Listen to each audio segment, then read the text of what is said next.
Welcome back.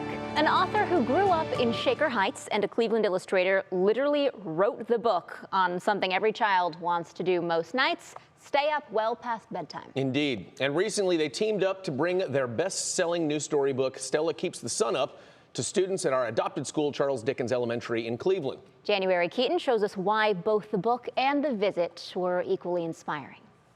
I'm excited to read with you today. Stella Keeps the Sun Up.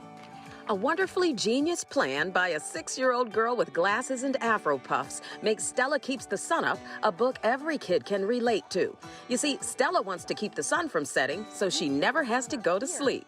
It's a celebration of kid logic. Kids who figure, okay, I always have to go to bed when it gets dark. If only I could keep the sun awake, then I'll be able to stay up all night. Author and Shaker Heights native Clotilde Ewing and Cleveland illustrator Lynn Gaines recently visited the students at Charles Dickens Elementary. I went to school in Cranwood, which isn't too far from here. It's like a chance to give back at home, which is really nice. And a chance for Dickens kids to meet a real-life author and a big-time local artist who look like them. Representation was really important for me when I thought about our children.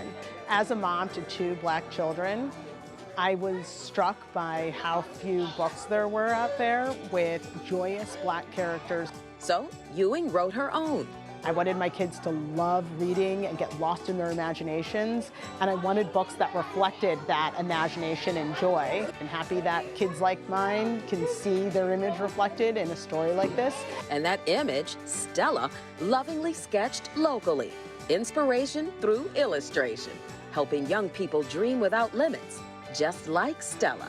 It's important for our kids to see that they can do and be whatever they want to be. They just have to apply themselves. They don't have to be restricted to just certain things. It's like hearing the kids say, wow, I can draw for a living, they'll pay me for this. It's like, yes, they will.